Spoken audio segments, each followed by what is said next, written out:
Salut, salut, comment ça va? C'est un jour férié et nous sommes quand même là.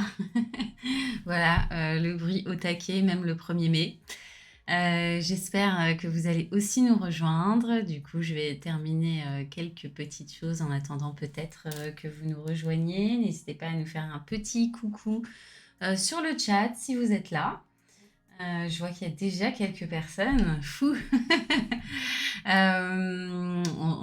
On s'attend. Mais tu as un casque. Eh oui, j'ai un casque. Et figurez-vous que j'ai même deux écrans.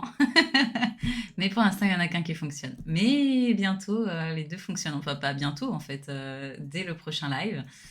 Donc, on a décidé de quand même faire ce live malgré le fait que ce soit un jour férié et que beaucoup d'entre vous êtes partis en week-end prolongé, etc. Mais coucou MyBL, ça fait longtemps. Mais voilà, on est quand même là et 1er mai oblige, on va parler évidemment du boulot. Donc là, l'idée, ça va être de regarder ensemble Total Impro hein, aujourd'hui. On commence un petit peu plus tôt que d'habitude aussi, on a oublié de le faire remarquer. Mais on s'est dit, voilà, jour férié, peut-être qu'on aura un peu plus de chance en se connectant un petit peu plus tôt. Donc nous voici. Et donc, on va regarder ensemble, pour commencer ce live, on regardera une étude de l'IFOP sur les Français et le travail. On regardera assez rapidement, voir ce que les Français finalement pensent du boulot. En attendant, vous, si jamais vous avez des anecdotes de travail à nous raconter, je les lirai avec plaisir. Tout ce que vous nous enverrez sur le chat sera lu. Voilà, l'idée c'est un peu de savoir ce que vous pensez de votre boulot. Est-ce que vous aimez ça? Est-ce que vous détestez ça? Est-ce que vous avez hâte d'être à la retraite ou pas du tout? Voilà, on a beaucoup parlé des retraites ces dernières semaines, donc on trouvait ça assez intéressant aujourd'hui de parler du boulot quand même. Donc on regardera ça avec l'IFOP. Ensuite, on ira voir ensemble dans les réseaux. On n'a pas regardé avant, donc on regardera vraiment en même temps, on découvrira ça en même temps que vous. Voir un petit peu dans les réseaux sociaux si c'est un sujet de conversation qui existe. Est-ce que les gens parlent de leur travail dans les réseaux sociaux? Comment est-ce qu'ils en parlent? Plutôt positivement, plutôt négativement? Est-ce qu'ils parlent plus au contraire du chômage, du travail, des fiches de paye, des RTT, des congés payés, peut-être même de leur CE, de leur ticket resto? Voilà, on essaiera ensemble de trouver quelques anecdotes dans les réseaux sociaux. Et pour ce qui est de moi, comme Nougat le demande, moi, ouais, j'ai hâte d'être à la retraite. J'aime mon travail, hein, j'aime ce que je fais. Je préfère encore plus être avec vous sur Twitch. Mais ouais, la retraite, moi, je trouve ça plutôt cool, surtout si on l'a suffisamment jeune pour en profiter. Nougat m'a dit un truc intéressant la semaine dernière. Je crois que c'était la semaine dernière ou la semaine d'avant, je sais plus trop. Parfois, il dit des choses intéressantes, pas que des vannes. Non, il disait un truc sur le fait que lui préfère capitaliser sur sa jeunesse, entre guillemets, parce qu'il est plus si jeune que ça, mais sur sa jeunesse, du temps où il travaille, pour finalement avoir suffisamment de congés payés. Bon, alors il est freelance, donc c'est un peu plus compliqué, mais c'est un peu l'équivalent. Avoir suffisamment de congés payés pour voyager maintenant, au lieu d'attendre sa retraite pour le faire. Et donc finalement, il serait partant pour travailler plus longtemps si il avait plus de temps avant la retraite pour profiter de la vie. Et c'est marrant parce qu'à la fois il disait ça, mais en même temps il n'est pas pour les 35 heures, il n'est pas pour la réduction du temps de travail, etc. Donc bon, à voir. Mais voilà, n'hésitez pas vous aussi à nous donner un peu votre théorie. Est-ce que vous préférez attendre la retraite? Est-ce que au contraire vous préférez profiter maintenant, faire le plus de voyages par exemple possible, sans mauvaise conscience écolo? Voilà, c'est un petit peu l'idée. Et du coup, donc pour répondre à est-ce que j'ai hâte d'être à la retraite? Oui, à la fois j'ai hâte d'être à la retraite pour peut-être faire des voyages que j'aurais pas eu l'occasion de faire avant ma retraite. Mais en même temps, je suis assez d'accord avec cette philosophie si j'ai suffisamment de temps pendant mes années de salariat pour voyager ou que sais-je, en tout cas profiter aussi de ma vie personnelle, peut-être que j'aurais moins hâte d'être à la retraite. Donc n'hésitez pas à nous dire, je vois que certains, je vois que vous êtes quand même quelques-uns avec nous. Donc n'hésitez pas à nous dire, même juste nous faire un petit coucou sur le chat, déjà c'est cool. Mais si en plus vous avez des petites anecdotes de boulot, si vous travaillez pas encore et que vous avez hâte de travailler ou que vous avez déjà hâte d'être à la retraite, Voilà, l'idée c'est de partager un petit peu avec nous. Et on regardera aussi évidemment ce qu'on trouve dans les réseaux sociaux sur ces sujets-là. Donc qu'est-ce que vous en pensez? C'est parti? Vous êtes là? C'est parti? C'est pas quand j'aurai plus de genoux que je vais pouvoir voyager, certes. Espérons qu'à 70 ans, tu auras encore des genoux. La retraite à 40 ans pour les streameuses. Ben ouais, c'est un boulot pénible, pénibilité au travail. Surtout quand tu fais ça en plus du travail qui te rémunère. Donc c'est pas une très mauvaise idée. Peut-être qu'on devrait appeler Bruno Le Maire, voir avec lui, Elisabeth Borne même directement, voir avec lui ce qu'on pourrait négocier. Je pense à Bruno Le Maire parce que la loi sur les influenceurs est sortie il n'y a pas très très longtemps. On en avait un peu parlé parce que ça avait fait polémique avec Seb Lafrite, Squeezie, etc. qui avaient signé cette fameuse pétition contre la loi et qui avait finalement fait marche arrière quand ils avaient vu que des influenceurs de Dubaï avaient signé la même pétition. Et finalement, bah non, non, mais c'est plutôt pas mal de réglementer la publicité pour les influenceurs. La loi sur les ronflements.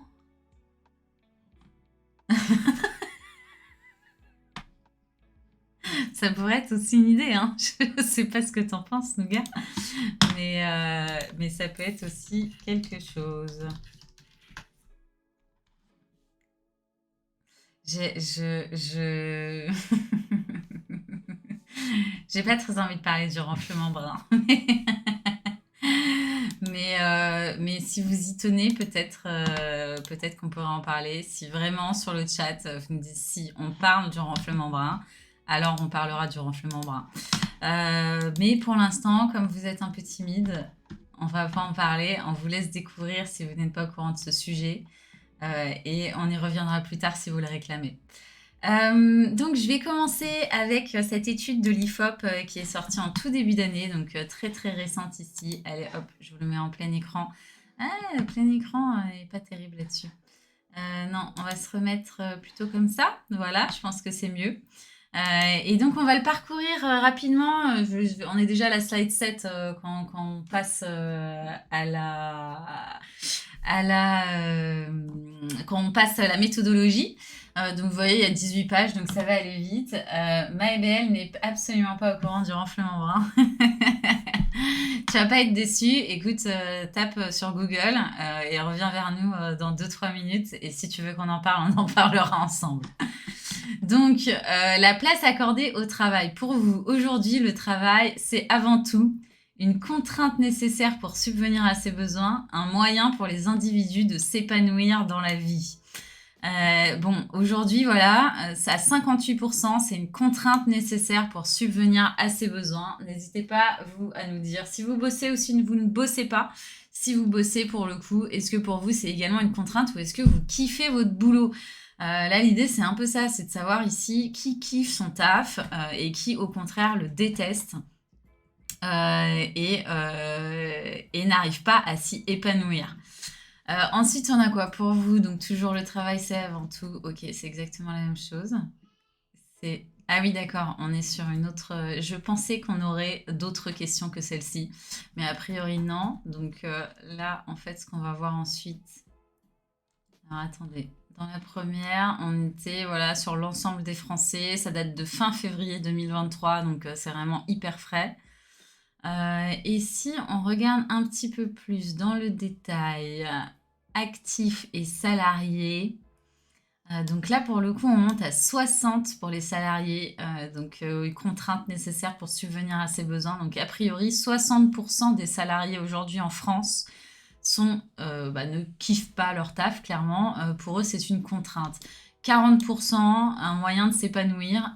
Je sais pas ce que vous en pensez, hein, mais moi j'aurais pu m'attendre à pire quand on entend un petit peu tout le monde aujourd'hui, avec la loi sur la réforme des retraites, tous ces gens qui disent que les Français n'aiment pas travailler. Bon, finalement, quasiment 1 sur 2, alors ok, un peu plus de salariés considèrent le boulot comme une contrainte, mais ça veut dire que c'est pas une situation irréversible. Je sais pas ce que vous en pensez, mais moi quand je vois ces chiffres, je me dis que si on encadrait peut-être un petit peu plus le bien-être au travail, on pourrait largement faire remonter le nombre de Français qui s'épanouissent au boulot. c'est pas, je trouve pas que ce soit catastrophique. Mais dites-moi hein, si vous n'êtes pas d'accord et si vous, ces chiffres vous choquent. Alors ça, c'est pas mal. Donc, est-ce que chez les cadres, la réponse est différente? Donc, ok, donc quand on n'a pas de fonction d'encadrement, on est sur les mêmes chiffres que les salariés. Et quand on a une fonction d'encadrement, eh ben là, les choses changent. On est quasiment à 1 sur 2. Donc, un cadre sur 2, a priori, kiffe son taf. En tout cas, pense que c'est un moyen pour lui de s'épanouir dans la vie. C'est hyper important, hein, parce que j'ai hâte hein, de lire votre avis. Ah, vous voulez que je zoome, pardon. Je zoome, allez, hop. C'est hyper important, le boulot. Je rappelle qu'on y passe quand même la moitié, mais plus. Et combien de temps on y passe? Nougat, si t'as un petit chiffre à nous trouver là-dessus. Mais mine de rien, une journée, comment est-ce qu'on a décidé les 8 heures de boulot? L'idée, c'était 8 heures je travaille, 8 heures je fais des activités perso et 8 heures je dors. Donc c'est censé être voilà, à peu près 30% de sa vie quotidienne. Donc si durant 8 heures dans ta journée, tu vis ces 8 heures comme une contrainte, c'est quand même, je pense, hein, très très très malaisant, enfin un mal-être profond peut en découler. Donc se dire quand même qu'une personne sur 2 le vit comme une contrainte. Après, je vais quand même relativiser ici quelque chose, c'est que on est sur un sondage, donc on est sur du déclaratif. Et je pense également que quand un institut vient vous voir et vous demande est-ce que tu t'épanouis au travail ou est-ce que c'est une contrainte pour toi le travail, je pense qu'on va plutôt plus vite aller dans le négatif que vers le positif. Mais pareil, hein, dites-moi si vous n'êtes pas d'accord, si vous, est-ce que vous aurez répondu honnêtement? Moi, je pense que moi-même, j'aurais peut-être eu plutôt tendance à avoir un avis plus négatif que la réalité. Ah, un premier avis. Éric Le Chat, bonsoir, j'adore mon taf, j'y vais avec plaisir, mais depuis quelques années, les nouveaux managers sont pas très compétents et croient nous apprendre à travailler. Ouais, alors c'est intéressant, c'est un truc que j'ai envie qu'on regarde un peu dans les réseaux sociaux, effectivement. Voir, on entend de plus en plus parler hein, dans la presse, ça fait quelques années hein, maintenant, mais de plus en plus quand même ce sujet autour du management toxique. Donc, est-ce que c'est de ça, tu penses, dont tu parles? On entend aussi de plus en plus parler de pervers narcissiques au boulot. Donc ça rejoint hein, le manager toxique. On va regarder ensemble pour ceux qui connaissent pas forcément ce que c'est. Management toxique. Quelle est la réponse que nous donne Google?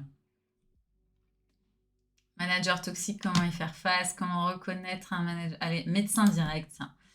Le management toxique, comment le repérer et faire face à la situation? Plus on est heureux au boulot, plus on s'investit. Ça, évidemment, on est tous d'accord. Voilà, le management toxique désigne une forme de management qui affecte le bien-être et la performance d'une équipe de travail. Par ses actions, le manager en question détruit à la fois la dignité, la confiance en soi et les performances d'un ou plusieurs employés. Clairement, tu tombes sur un manager toxique, tu es tout de suite dans la catégorie des Français qui vivent le boulot comme une contrainte. Ça doit juste être horrible. Moi perso, j'ai connu aussi, alors vu qu'on est dans les anecdotes, j'ai connu un management toxique. Je le connais peut-être encore un peu parfois, mais j'ai vraiment eu un manager toxique en 2013, je crois c'était, où c'était tellement épuisant, tellement destructeur que clairement, je rentrais chez moi le soir et je pleurais tellement c'était horrible. Et pourtant, pour vous dire, et donc ça rejoint un peu ce que disait Éric Le Chat, pourtant j'adorais ce travail. Je bossais je vous zoome encore un peu, hein. Je bossais pour une chaîne de télévision. J'étais rédactrice en chef adjointe d'une émission. C'était censé être le gros kiff parce que bah, j'avais moins de 30 ans, j'étais red chef adjointe d'une émission qui était plutôt cool, pas complètement débile, pas complètement chiante, donc dans laquelle je pouvais clairement m'éclater. Et je suis tombée sur un mec, alors il était connu pour ça. C'est-à-dire que quand j'ai accepté le job, des potes de la télé m'appellent et me disent ok tu vas bosser avec qui? Je donne le nom du mec. Et là, tout de suite, on me dit, ok, prépare-toi, ce mec est complètement taré. Et effectivement, Alors moi au début j'ai un peu dit ouais, bon ok, toujours des gens pour dire que telle personne est tarée, telle personne est méchante, telle personne, enfin voilà, je m'en fiche, moi le boulot m'intéresse, j'y vais, je fonce. Et bah, force a été de constater au bout d'à peine une journée, hein, au bout d'une journée que j'étais tombée dans un panier de crabes et que ça allait être hyper compliqué. Déjà les conditions de boulot, c'est-à-dire que bon bah ok j'étais red chef adjointe, mais en réalité il y avait quasiment pas de journalistes, il y avait que des stagiaires, donc en fait je faisais le boulot du stagiaire, du journaliste, du chef d'édition, enfin un peu tous les métiers finalement pour arriver à construire une émission de télé qui n'était pas en direct, hein, c'était une hebdo. Et le mec me menait la vie carrément impossible à base de remarques sans arrêt, de petits pics, de trucs. Lui, il foutait absolument rien. S'entendait extrêmement bien avec le présentateur parce qu'ils avaient été embauchés un peu en duo, présentateur plus Red Chef. Et moi, clairement, je subissais. Et j'ai tenu 2 mois. Non, j'ai pas tenu 2 mois, je dis des bêtises, j'ai tenu un mois. J'ai tenu un mois. Au bout de 2 semaines, c'était vraiment mais une catastrophe. C'est-à-dire que je rentrais vraiment tous les soirs chez moi en pleurant. Et là, je me suis dit, bon, bah, c'est plus possible, je vais arrêter. Et j'ai mis peut-être 2 semaines à arrêter. Et quand j'ai été voir, pour vous dire, hein, ça me fait un peu penser au mouvement MeToo, etc. Alors, il n'y avait rien il n'y avait pas d'agression sexuelle, hein, mais c'était tout le temps des petites remarques, une pression psychologique. Bah voilà, hein, c'est ce qu'on lit un peu ici, hein, clairement, on était dans surcharge de travail parce que bah, il n'y avait pas de journalistes, les monteurs c'était des juniors, enfin il n'y avait rien calé. L'absence de reconnaissance, bah, évidemment parce que j'avais un rédacteur en chef qui lui passait sa vie à faire la fête avec le présentateur. Et puis voilà, remontrance, agressivité latente, des pics quotidiennes injustifiés, bah ouais, j'avais même pas lu le truc, mais clairement c'était ça. C'était ça et ça allait assez loin dans les remarques, les pics, enfin bref, c'était invivable. Je finis par aller voir la boîte de production, donc qui paye ce rédacteur en chef, hein, pour leur dire que je m'en vais. Et là, j'apprends en réalité que j'étais la quatrième personne embauchée sur ce poste en un an et qu'ils n'allaient pas me remplacer. L'émission allait être arrêtée un mois plus tard. Et donc, ils me disent, écoute, tu sais quoi, on va pas te remplacer, on va le laisser dans sa merde et il va gérer l'émission jusqu'au bout parce qu'on en a marre. On arrive à trouver absolument personne qui veuille bien travailler avec lui. Donc ouais, là, on était clairement sur un manager toxique. Donc toi, est-ce que c'est un peu ça, Eric Le Chat? Je vous ai raconté toute ma life, hein. Mais est-ce que c'est un peu ce que tu vis? Est-ce que tu es sur ce type de management ou est-ce que juste il est nul, c'est-à-dire il te manage bien, mais dans le boulot, dans ses tâches quotidiennes, bah, il est pas bon, quoi. Voilà, n'hésite pas à nous dire. Ah, Nougat aussi a connu. Mais franchement, je pense qu'on a tous connu au moins une fois un manager toxique ou un manager qui n'est jamais là pour t'aider. Moi récemment, j'avais un souci sur un projet. Je vais voir mon manager en lui disant bon, ce projet traîne depuis 2 ans, il est compliqué à faire avancer. J'ai besoin d'avoir un sponsor, donc quelqu'un de plus haut gradé que moi pour porter le projet un peu plus haut. Et puis il m'a répondu ok, bon courage. Donc voilà, ça aussi c'est pas le meilleur des managements, mais j'irai pas jusqu'à dire que c'est un management toxique. C'est souvent des gens formés dans les grandes écoles qui connaissent pas le sujet et qui débarquent avec leurs méthodes. Je sais pas. Honnêtement, je sais pas. Est-ce qu'il y aurait un lien de corrélation?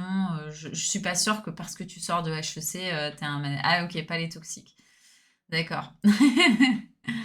Merci pour la précision. Donc voilà pour le management toxique dont nous parlait un peu Eric Le Chat. N'hésitez pas à nous dire, vous, ce que vous avez pu vivre, juste les mauvais managers. Mais voilà, Eric Le Chat était peut-être sur un sujet comme ça, de juste un mauvais manager. Moi, je vous parle vraiment d'un management toxique. Et on va aller voir, hein, du coup, tout à l'heure dans les réseaux sociaux, si on a d'autres anecdotes comme ça de management toxique sans rentrer dans tout ce qui est harcèlement sexuel, etc. Que également, on le sait, hein, que la plupart des femmes ont vécu aussi au moins une fois en France. Donc, on a vu pour les cadres. Ici, ensuite, on va voir hommes-femmes. Alors ça, c'est intéressant aussi, hein. Donc, les hommes,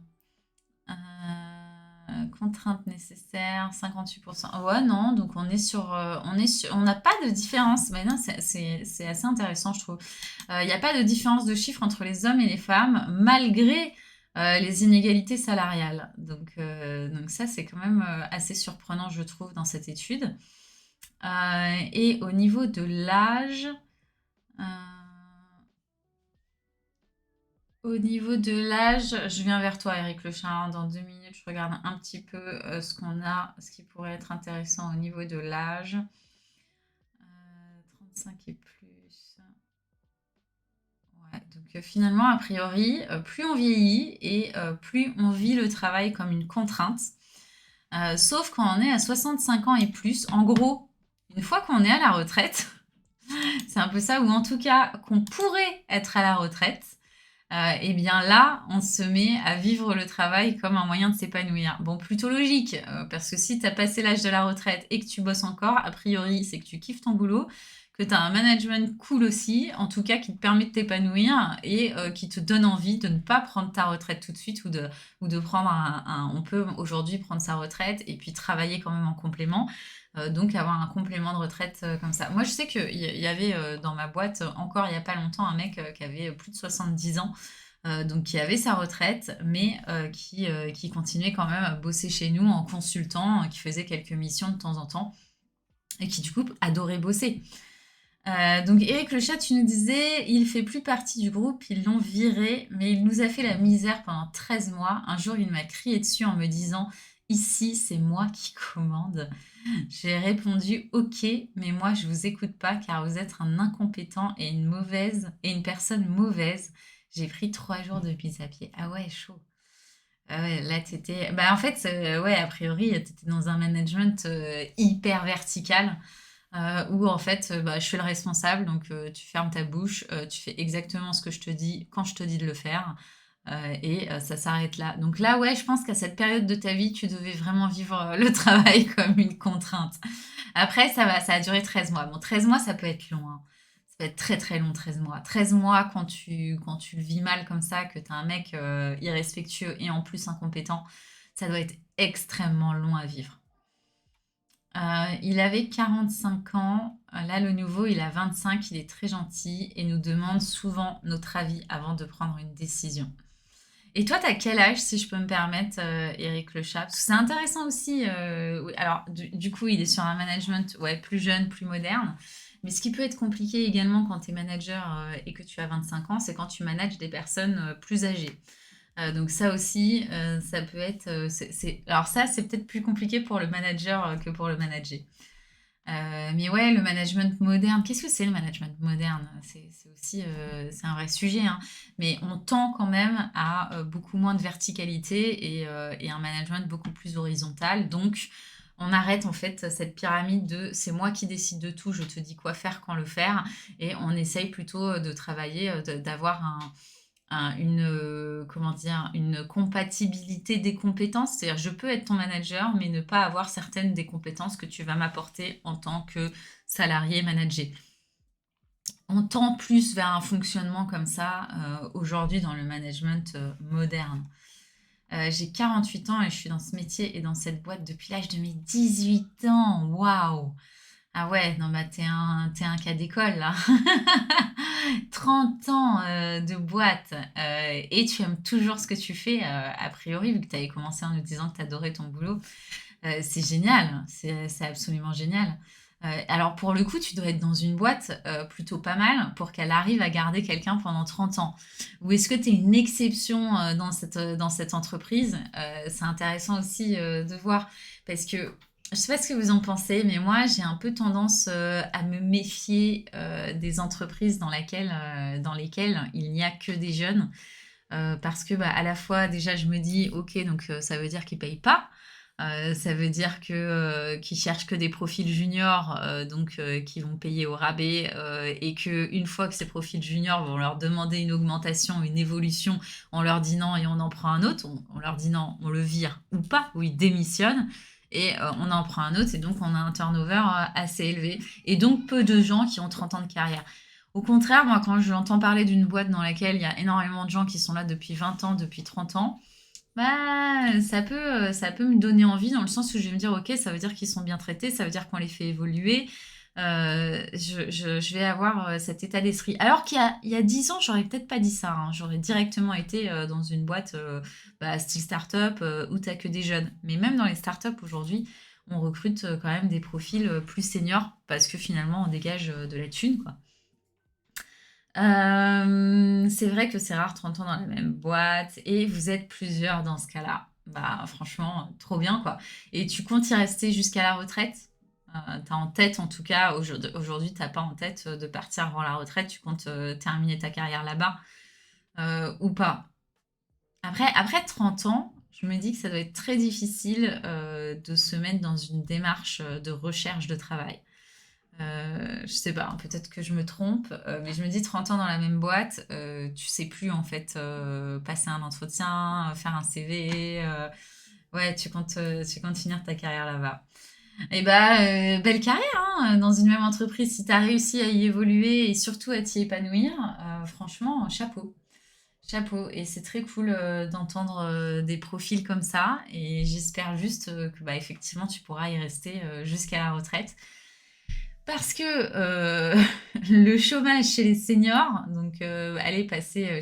Aujourd'hui, je crois que senior, on parle de senior à partir de 50 ans, mais bon, on va dire plutôt à partir de 55 ans, surtout chez les hommes, ça devient très très compliqué. Donc les 10 dernières années de carrière peuvent être très très difficiles. Et d'ailleurs, je vous conseille un livre qui est sorti il y a peu de temps et qui est juste là, si tu peux me le glisser, Nougat, parce qu'en fait, à la droite, il y a une bibliothèque juste en haut de là où tu es. À gauche, juste là, voilà. Et ouais, je vous le conseille. Chute libre de François Marot, disponible sur Amazon. Et puis, bon, évidemment, dans les librairies, mais sur commande, etc. Mais sur Amazon en Kindle, machin. Et c'est le livre d'un mec qui a fait des études brillantes, école de journalisme, Harvard un petit peu plus tard, et qui avait, je veux pas te porter la poisse, Eric Le Chat, hein, mais qui était dans la même entreprise depuis plusieurs dizaines d'années, qui a été licencié. Qui s'est retrouvé au chômage passé 55 ans et qui raconte finalement sa découverte de Pôle emploi, sa découverte de cette catégorie sociale dans laquelle du coup il venait d'entrer parce que bah, tout le monde te regarde différemment. D'un coup, tu passes du mec un peu brillant à la super carrière au mec qui va pointer à Pôle emploi à chaque mois. Et donc de voir le regard des gens changer, donc le regard des gens sur lui changer, ces péripéties du coup dans des associations qui sont censées te remettre le pied à l'étrier et t'aider à trouver un travail, ces expériences de manager toxique. Je vous invite franchement à le lire. Il se lit très vite, il est très cool. Il me casse toute la lumière de la caméra dès que je le vais. Mais voilà, ouais, de François Marot, Chute libre. N'hésitez pas à le lire. Très, très, très, très cool à lire. En plus, dans un ton hyper léger, hein, on n'est pas dans l'essai ou quoi. C'est assez drôle. Moi, j'ai ri plusieurs fois en le lisant. Donc n'hésitez pas à en faire l'acquisition et à le lire. Merci beaucoup Eric Le Chat pour ce témoignage. Je vois que Fayol a débarqué sur ce chat. N'hésite pas également, Fayol, à nous raconter une anecdote de travail. Merci de nous dire que c'est une bonne idée ce live en 1er mai. Du coup, donne-nous une anecdote, toi. Alors, pas forcément une anecdote négative. Là, moi, je vous ai parlé d'un manager toxique. Eric Le Chat d'un manager incompétent et hyper autoritaire dans la discipline. Ça peut être aussi une anecdote positive. Alors, Eric Le Chat a terminé par du positif avec son nouveau manager de 25 ans qui a du coup un management plus moderne. Fayol n'hésite pas également à nous donner, à nous raconter une anecdote de management. Ça peut être également ton management ou ton manager. Mais voilà, c'est également intéressant. Et je m'arrêterai pour lire chacune de vos anecdotes. Et Nougat aussi, hein, tu peux nous raconter une petite anecdote de travail. Nougat me dit qu'il réfléchit, donc ça peut durer très très longtemps. Donc voilà pour cette étude de l'IFOP. On va commencer un petit peu le temps que vous nous racontiez des petites anecdotes sur le travail. On va regarder un petit peu. Alors, avant d'aller dans les réseaux sociaux, je veux quand même regarder un peu la définition aujourd'hui du management moderne. Et je voudrais voir avec vous qu'est-ce que c'est que le management moderne. Tout savoir sur le manager moderne selon dynamique entrepreneuriale. Alors, allez, on va prendre plutôt le JDD. Le JDD, on va voir ce qu'il nous propose. Et comme j'ai refusé les cookies, ok, hop, j'accepte les cookies. Voilà. Ah ouais, bon, c'est un contenu sponsorisé a priori, hein. Stéphane Soumier, Bismart. Lui, c'est le mec qui était sur BFM Business et qui maintenant est chez Bismart avec Denisot aussi, hein, je crois, hein. Michel Denisot qui présentait Nulle part ailleurs. Pas du tout Nulle part ailleurs. Si, Nulle part ailleurs. Oh, j'ai un gros doute sur l'émission de Canal. C'était quoi? C'était Nulle part ailleurs. Et Le Grand Journal. Voilà. Alors, depuis plusieurs années, les entreprises ont entrepris une profonde mutation. Ta, ta, ta, ta, ta, ta, ta, ta, ta. Et si le télétravail est évidemment un nouveau facteur prépondérant à prendre en compte, il n'est pas le seul. Ok, donc là, ça parle beaucoup du télétravail. On y reviendra. Intéressant aussi, hein, le sujet du télétravail. Voilà, Philippe Schleiter distingue différentes nouvelles modes managériales qui, à l'excès, peuvent se montrer dangereuses. Si une entreprise peut avoir une mission sociale ou environnementale en plus de son cœur de métier, le fondateur met en garde ces sociétés. Cela fait prendre des positions presque Ok, on n'est pas tout à fait sur ce que je cherche. Ah voilà, ça c'est intéressant. Parmi les nouvelles modes managériales, on retrouve le concept de l'entreprise libérée. Cette philosophie consiste à se passer de managers intermédiaires pour rendre autonomes les différents collaborateurs d'une organisation. La suppression de ces postes clés reste cependant très risquée. En effet, une hiérarchie naturelle a tendance à s'installer sans forcément que celle-ci soit toujours appropriée. C'est intéressant ce qu'il dit. Ça rejoint un peu ce que je vous disais sur un management qui soit beaucoup plus horizontal. Donc moins pyramidal, voilà, avec moins de managers du coup. Mais c'est vrai que ça peut être un danger parce que tu as certains profils de personnes qui, sans le titre, vont vouloir s'approprier finalement un statut de manager. Et ça, c'est difficilement accepté. Je pense que c'est difficilement acceptable, hein. C'est compliqué quand quelqu'un qui n'est pas ton manager mais qui a peut-être une sorte de seniorité par rapport à toi, vient et commence à te donner des ordres ou te dit quoi faire. Ça peut être hyper difficile à vivre également. Et donc, ouais, ce serait une dérive finalement de ce système un petit peu plus horizontal selon moi. Alors, Fayol. Désolée, je travaille depuis mes 16 ans et je n'ai pas de souvenir de management positif. En revanche, ce qui m'a poussée à entreprendre sans prétention aucune, car j'ai également tout à apprendre côté management. C'est ce qui m'a poussée à entreprendre. Okay. La seule chose que je sais, c'est que je veux de la bienveillance, de la flexibilité et de l'empathie pour mes équipes. Alors c'est intéressant, du coup, d'avoir là ici le point de vue plutôt d'une manager, qui a plusieurs personnes sous sa responsabilité. Donc, tu veux de la bienveillance, de la flexibilité, de l'empathie. Comment tu fais? Parce que alors à ce moment-là, on a toujours des gens qui viennent nous dire, bah oui, mais alors si tu es bienveillant, tu es flexible et tu as de l'empathie pour tes équipes quand ils sont en retard ou quand je ne sais quoi, du coup, ils se permettent absolument tout et il n'y a plus de management, c'est juste le bordel. Qu'est-ce que tu répondrais du coup à ces gens-là? Je pense que c'est hyper intéressant. Et Nougat qui nous dit, moi ce que j'aimais bien quand j'étais salariée, c'était bouger les lignes. J'étais dans un open space au milieu des commerciaux costards cravates qui se faisaient renvoyer chez eux quand ils étaient mal rasés. Et moi, j'étais le créa habillé à la cool et la grosse barbe qui détonnait. À force, ça a fait changer les choses. Et la société aussi, mais j'ai aidé à faire accepter le retrait de la cravate et la barbe de 3 jours bien entretenue. Nougat lanceur de tendance. Non, mais c'est intéressant. Ça, c'est, enfin, je pense qu'on est plutôt dans un sujet de diversité au travail.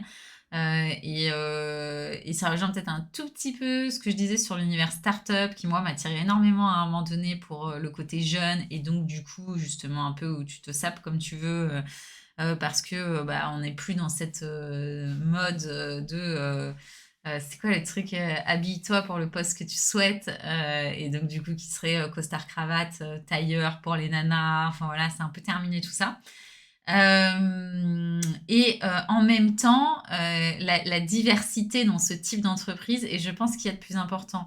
Moi je trouve ça cool en fait s'il y a des gens à la fois qui sont en costard d'autres en jean d'autres alors peut-être pas en jogging parce que ça reste le boulot mais je trouve ça plutôt cool d'avoir une certaine diversité au travail. Et du coup, effectivement, bah, tu influences les autres.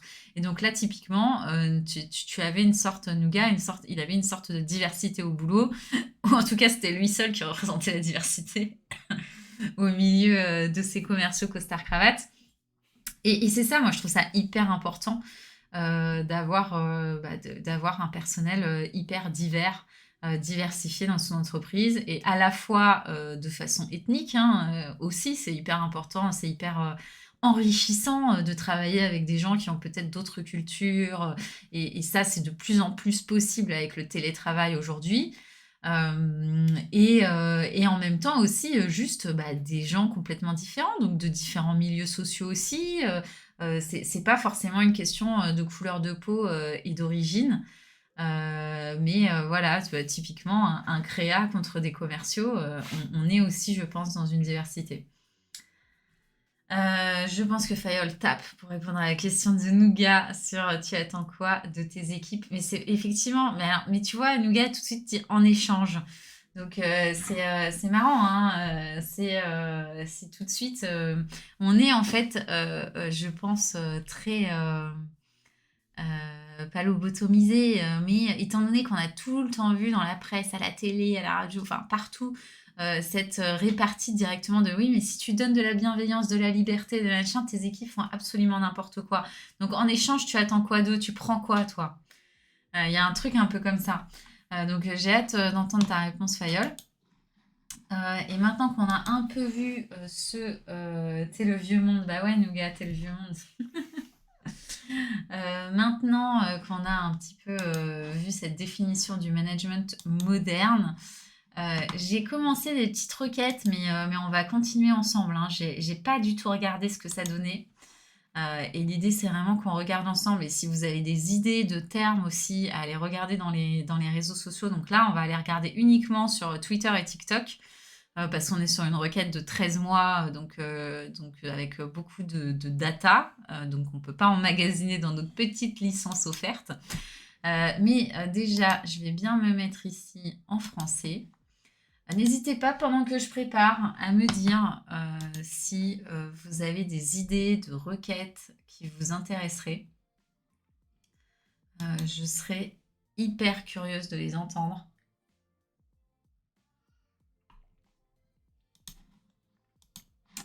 Donc moi j'ai mis pour l'instant une requête sur le chômage. Donc là ici l'idée c'est de récupérer tout ce qui se dit dans les réseaux sociaux sur le chômage, de voir quel poids ça a.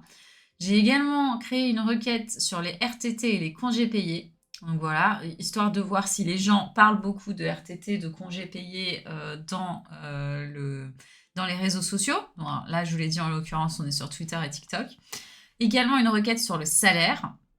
Est-ce que les gens s'expriment beaucoup sur les salaires? Bon, bah pour l'instant, vous le voyez tout de suite ici. Hein, effectivement, on parle beaucoup de salaires dans les réseaux sociaux. Alors, ça ne veut pas forcément dire qu'on sera sur des anecdotes. Hein, on a aussi de la presse, on a beaucoup de choses. Mais on ira voir tout à l'heure ce qui se cache derrière ces 7,4 millions de contenus. On est sur 13 mois, hein, donc on est sur plus d'un an de data dans les réseaux sociaux. Alors, on va aussi ajouter tout ce qui est autour du management. Alors là, je voudrais pas qu'on tombe dans des sujets. Ouais, si de toute façon, on n'aura pas trop le choix. Mais est-ce qu'on ferait pas. Parce que le management, c'est quand même très large. Donc, on va peut-être plutôt partir sur du management toxique.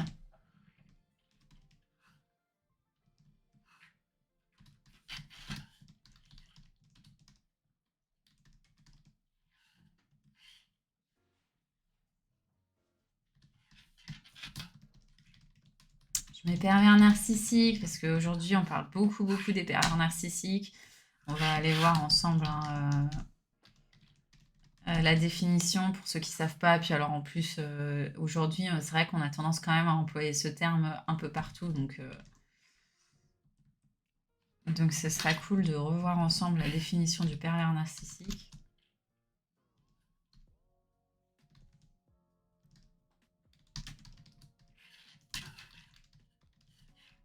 N'hésitez pas hein, si vous avez d'autres termes à me donner, à m'envoyer pour enrichir cette requête. Je pense qu'on peut aller aussi dans... Ouais, on va faire autre chose. On va faire...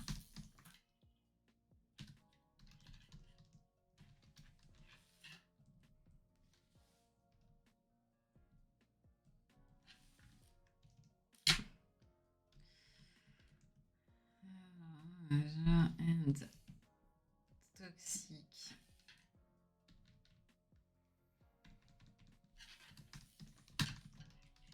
Néfaste. Dangereux.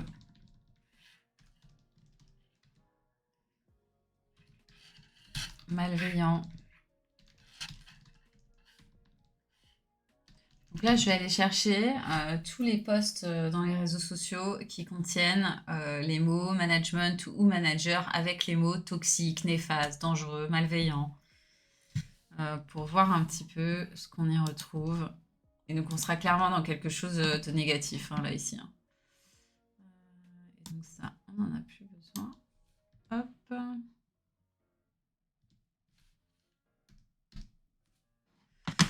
Ok. Je vais peut-être mettre une couleur qui change un peu des autres. Hop. Alors, en même temps, je regarde un peu ce que vous dites sur le chat. Nougat, après j'ai surtout bossé dans des boîtes avec des salariés dans la compétition entre eux, boîtes de pub, difficile d'avoir de la bienveillance quand même au même niveau, on se met des bâtons dans les roues, je suis bien mieux en indépendant. Tu m'étonnes. Clairement, il y a quand même des milieux, je pense, hein, qui sont plus toxiques que d'autres. Fayol nous répond sur ce qu'elle attend de ses équipes. J'attends de la loyauté, de l'engagement, investissement et de l'honnêteté. On se dit les choses et je suis ouverte à la critique car ça m'oblige à réfléchir, voire changer d'avis pour pouvoir avancer. Chacun sait que j'ai pas toujours fait ça et qu'à ce titre, je ne suis pas infaillible et donc prête à me corriger. Et du coup, finalement, il n'y a pas d'abus à ce management bienveillant que tu as, Fayol. C'est intéressant comme... Après, moi, je pense qu'il y a un volet quand même aussi très important hein, dans ce management peut-être un peu plus open. C'est le recrutement. Le recrutement est hyper important. Très très important de recruter des personnes qui sont en adéquation avec ça et qui ne vont pas forcément profiter. Pas énormément hein, de postes sur le management toxique. On va voir après ce qu'il y a derrière. Est-ce que vous avez d'autres idées de choses un peu à creuser comme ça sur le travail? Alors, on a le chômage, on a les RTT, on a le salaire, on a le management. Un autre volet qui peut être intéressant, c'est tout ce qui est QVT, qualité de vie au travail.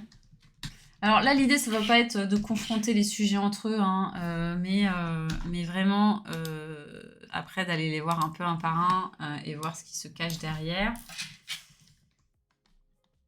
QVT, hop.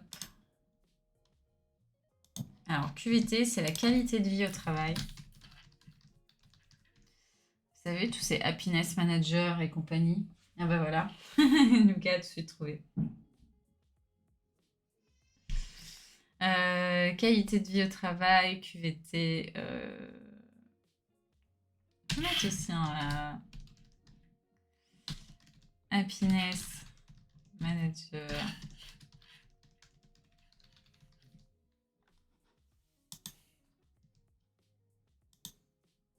N'hésitez pas à me dire si vous avez d'autres sujets comme ça qui vous intéressent et qu'on pourrait aller regarder ensemble dans les réseaux, voir ce qui se dit sur ces sujets-là.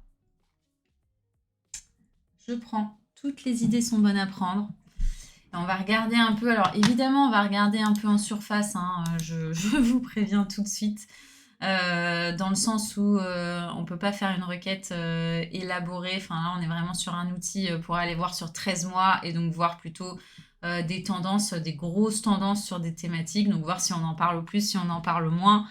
Donc, si c'est des sujets de plus en plus tendance ou pas. Typiquement, le QVT, si ça ne monte pas, si c'est quelque chose qui descend, bon, bah, c'est que c'est un peu terminé. On peut aussi, tu vois, on pourrait regarder l'environnement. Enfin, il y a énormément de thématiques au travail, hein, tout ce qui est écolo, etc. Donc n'hésitez pas. Et ensuite, on va aller voir les top posts de ces différents sujets. On va aller voir les catégories de personnes qui s'expriment autour de ces différents sujets et voir un petit peu ce qui se dit. Et donc Fayol nous a répondu, pour le moment ça fonctionne, c'est une petite équipe de 5 personnes, il y a ceux qui arrivent tôt, ceux qui sont toujours en retard, mais tout le monde sait que tout ça n'a pas d'importance pour moi, même si je leur rappelle que leurs clients sont au bureau à 9 heures. Ce qui importe, c'est que le client soit satisfait et donc que les livrables soient envoyés à temps. Moi, je suis assez en phase hein, avec ce que dit Fayol. C'est qu'à un moment donné, que tu sois là de 9 heures à 20 heures ou de 10 heures à 17 heures, si celui qui est là que de 10 heures à 17 heures arrive à être aussi productif que celui qui est là de 9 heures à 20 heures, bah, pourquoi est-ce qu'il se forcerait à rester jusqu'à 20 heures? Moi, je suis plutôt dans cette dynamique aussi. Je connais des gens qui penseraient que tu es un dictateur.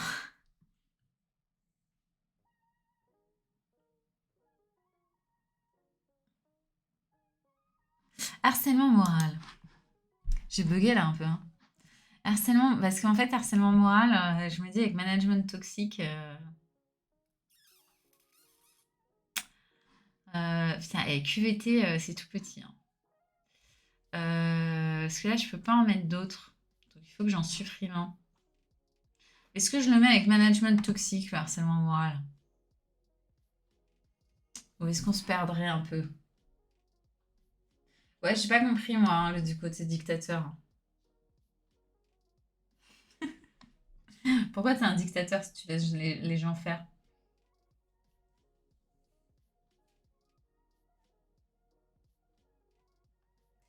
Bah, Nougat va s'exprimer. Ah! Ok, la réflexion sur les clients qui sont au bureau à 9 heures. Ouais, alors, surtout que c'est certainement faux, Fayol, hein. Est-ce que tu crois vraiment que tes clients sont au boulot à 9 heures ou est-ce que tu en rajoutes un peu pour motiver tes salariés? J'aime bien parce que la meuf débarque sur le chat et nous parle de sa bienveillance de management, etc. Et la première remarque de Nougat, c'est j'en connais qui dirait que tu es un dictateur. Il a repris juste le petit moment où Fayol essaye de leur rappeler les règles. Ah si, j'en ai pas mal qui sont tôt au bureau. Mais ça aussi, hein, ça dépend des secteurs, hein. Il y a des secteurs, typiquement le secteur de la publicité, etc. Nougat, je pense pas que tu aies des mecs à 9 heures au taf. Voilà, c'est un peu comme les médias. Pareil, il n'y a pas énormément de gens à 9 heures. Moi, quand j'arrive à 9 heures au bureau, bah ouais, il y a personne. Et c'est assez, c'est pas désagréable d'ailleurs, mais c'est vrai que c'est un peu surprenant parce qu'il y a d'autres entreprises, bah, typiquement le secteur bancaire, t'es pas là à 9 heures, on te regarde de travers.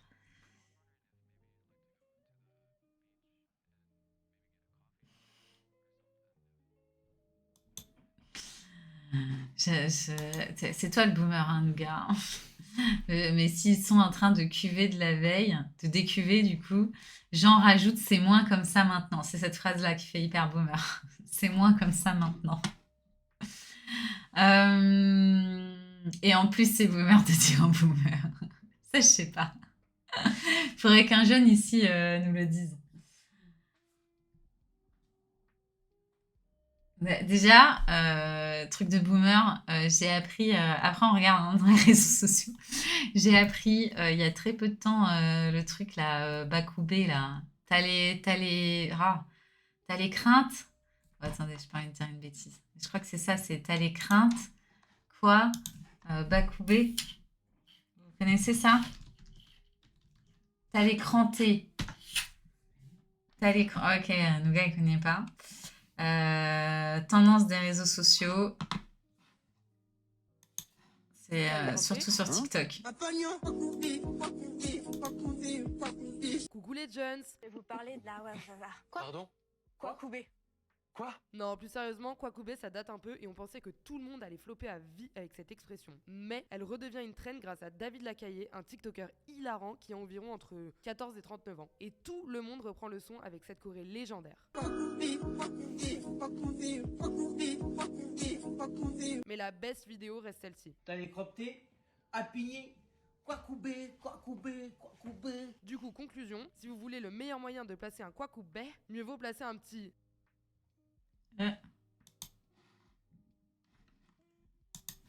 Allez, juste 5 minutes.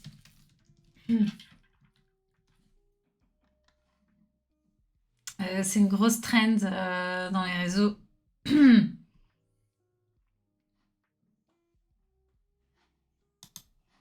T'as les croptés, Hein? Apagnon, Kwakoubé, Kwakoubé, Kwakoubé, Kwakoubé, Kwakoubé. Voilà, bon, on va pas faire le live sur cette tendance, mais les profs donnent des heures de colle maintenant dès qu'ils entendent Kwakoubé ou T'as crampté, je sais pas, parce que ça devient la folie dans les salles de classe et que c'est devenu un peu un jeu pour tous les gamins. Et je crois qu'on vient d'apprendre un truc à Nougat, qui n'était pas du tout au courant de cette trend. Et pourtant, ils en parlent même sur France Inter, Nougat. C'est dire. Je suis pas passée à côté de Bruno Le Maire, mais ça, je l'ai pas vu passer. Ouais, chacun ses... chacun ses refs. Allez, on regarde un peu dans les réseaux sociaux parce que mine de rien, ça fait un petit moment qu'on est en live et il va falloir... on est un peu en retard. Donc, il va falloir qu'on termine assez rapidement. Donc, allez, on va aller voir dans les réseaux sociaux ce qui se dit le plus. On va déjà aller voir donc le premier sujet qui est au niveau des salaires. Alors, au niveau des salaires,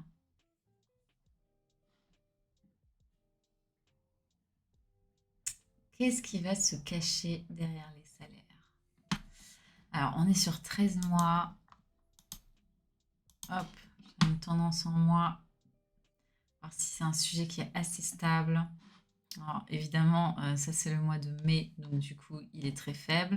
Mais sinon, on est plutôt assez stable. Qu'est-ce qui s'est passé là? Octobre 2022.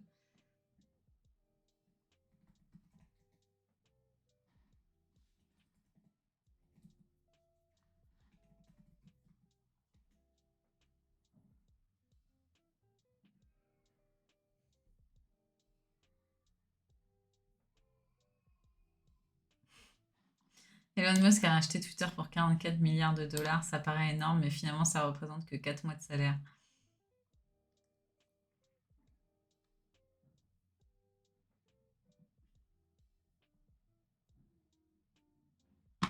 Ça, c'est intéressant, hein. Voilà, dans les anecdotes au niveau du salaire. En septembre, j'ai travaillé 192 heures, 48 heures par semaine aux urgences, dont 132 heures en horaire de nuit. J'ai eu un salaire de 696 €, soit 3 € de l'heure. Mais à Skip, c'est nous, étudiants en médecine, qui devons de l'argent et du temps à l'État. François Ruffin, toujours puissant, on l'a vu la semaine dernière.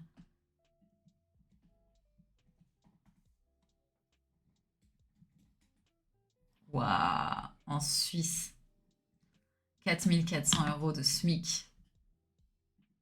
C'est incroyable.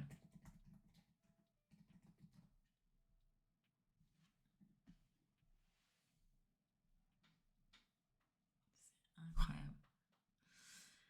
Ah oui, on avait eu la grosse polémique autour du salaire de Pouyanné et du coup la grève des raffineries qui s'en était découlée. Et c'est pour ça en fait qu'on a cet énorme pic.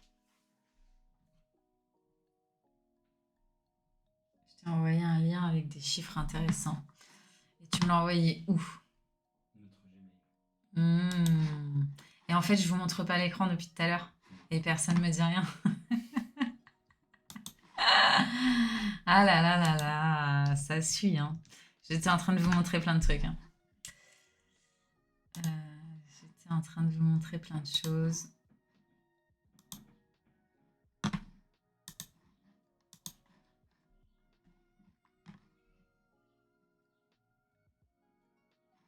Alors, on va regarder ensemble le lien que nous a envoyé Nougat.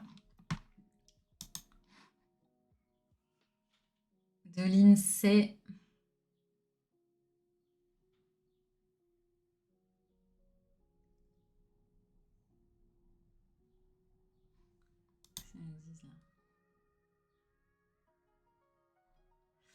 Alors, attends, je vais rebaisser ça du coup. Hop, parce qu'on voit plus très bien les graphes. Donc, taux d'activité selon l'âge.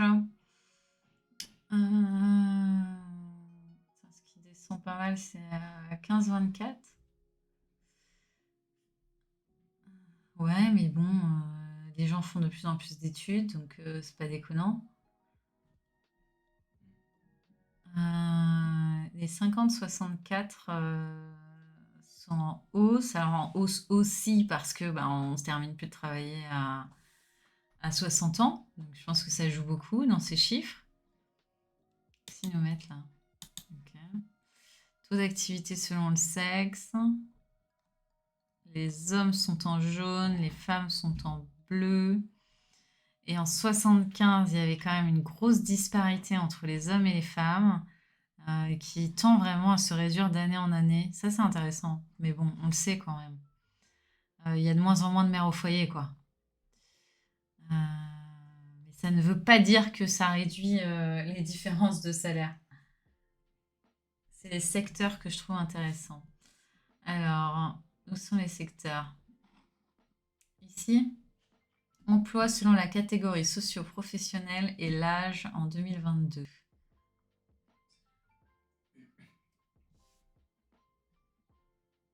N'hésite pas à développer, hein, les gars. C'est le 29 que je trouve intéressant. Le quoi? Celui du milieu. En haut, au milieu de ton écran. Ah. Emploi selon les secteurs d'activité en 2021, 29,9 millions d'emplois. C'est énorme. Différentiel. 24 millions dans le tertiaire. Ouais, c'est vrai que c'est énorme la différence entre le tertiaire et les autres. Ouais, alors ça pour le coup c'est dommage de ne pas l'avoir en courbe. On n'a pas la courbe. Si, non, non. Si là. Non. C'est dommage parce que ça serait intéressant de voir à quel moment finalement le tertiaire a vraiment. En fait, ça fait longtemps, on le sait. Hein. On le sait. Merci du coup pour c'était très intéressant.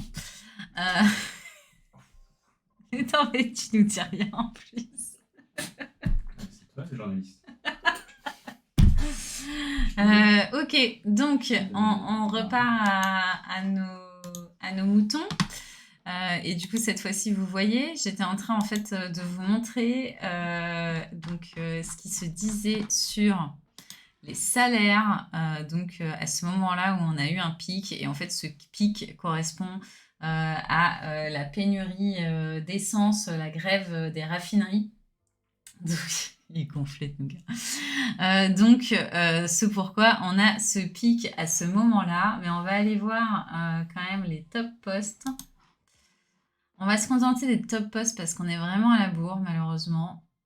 Et qu'il va falloir déconnecter dans 10 minutes. Mais c'est pas grave, on pourra très bien se refaire un live là-dessus, si ça vous intéresse. Donc voilà, on est sur les grèves. Les salaires des acteurs.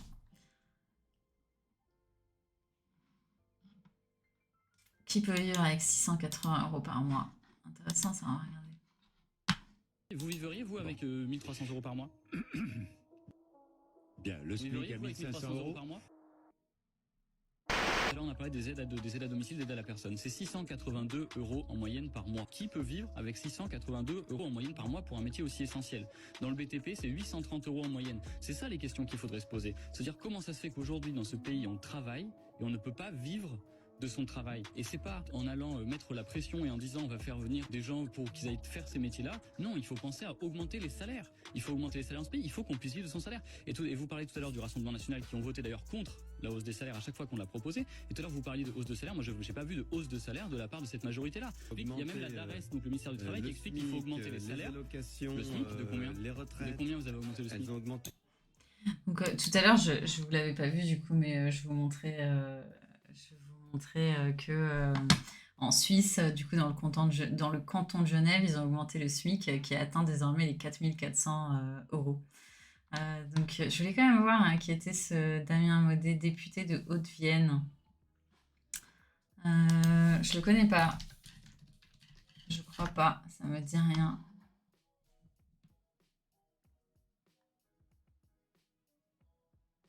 Mon UPS, mais je vais voir si on en savait un petit peu plus.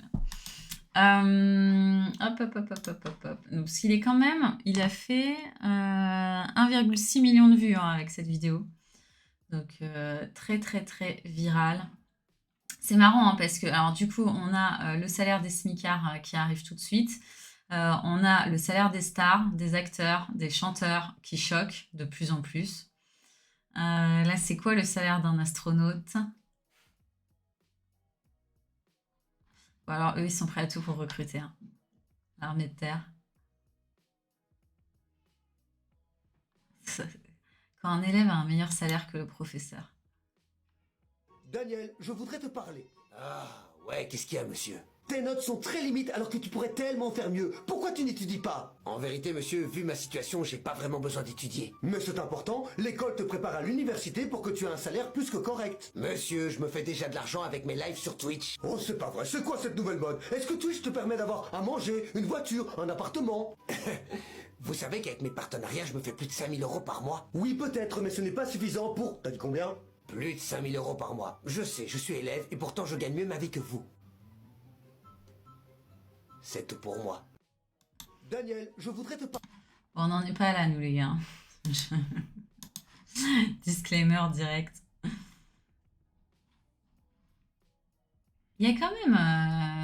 T'es dealer dans une classe comme ça, tu ressors avec un salaire à 5 chiffres.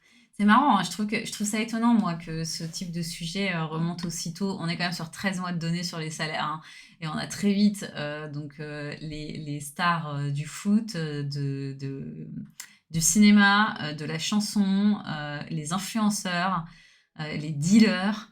On est quand même dans des trucs tout de suite faciles, entre guillemets. Je dis pas que c'est facile pour un footballeur, un chanteur. Enfin, évidemment que ça demande du talent.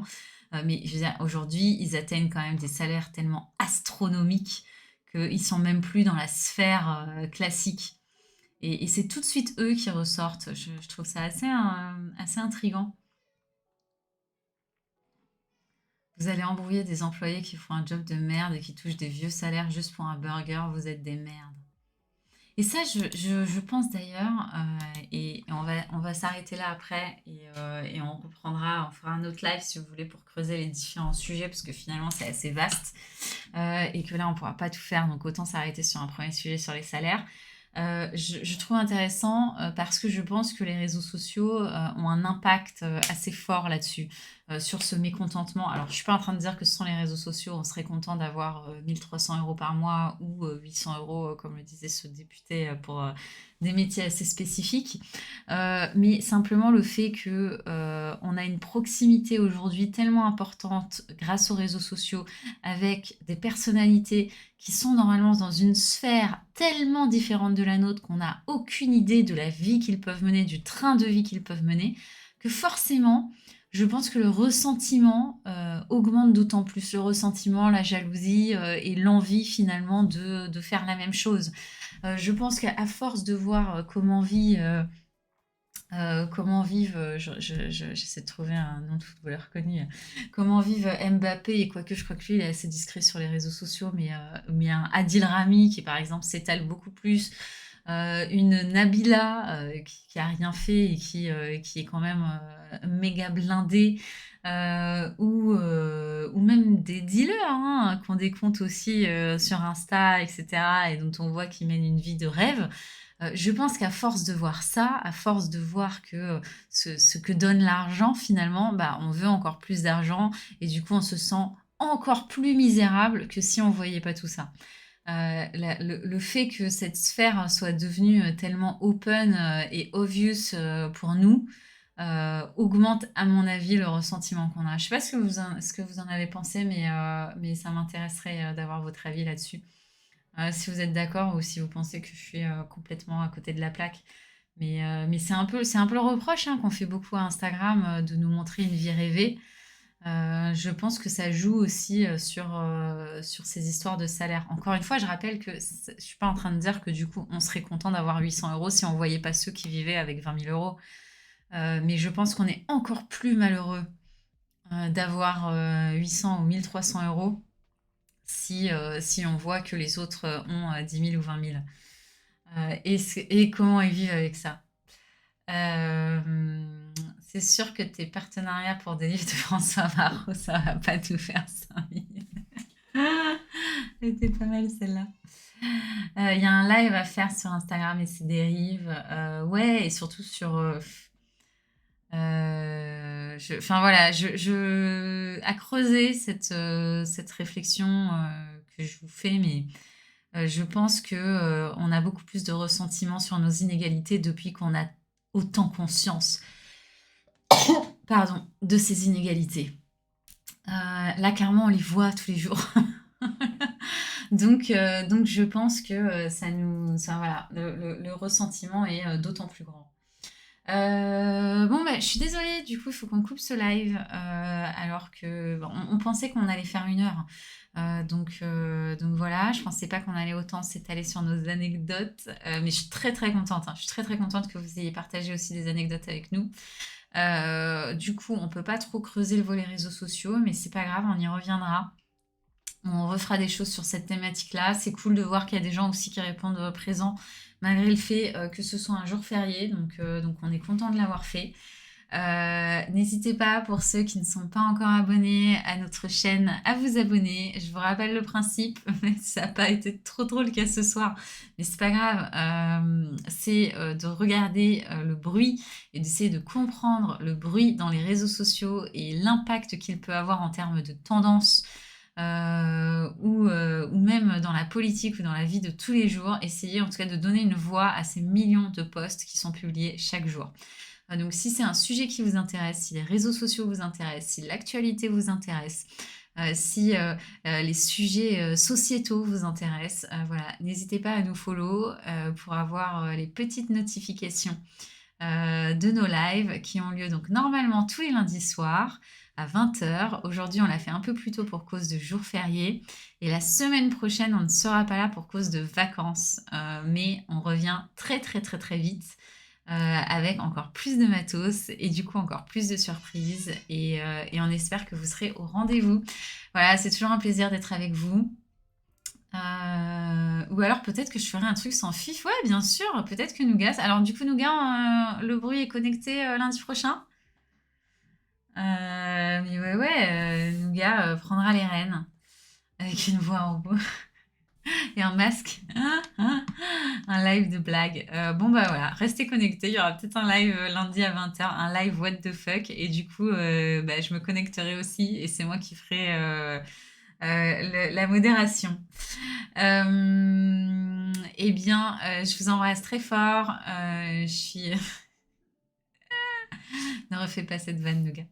Je vous embrasse très fort. Je suis très contente d'avoir été avec vous. Nous, on prend beaucoup de plaisir à avoir cette chaîne. Et du coup, j'espère que vous prenez aussi un peu de plaisir à nous regarder. Je vous embrasse très fort et je vous dis à très vite. Bye bye. Salut.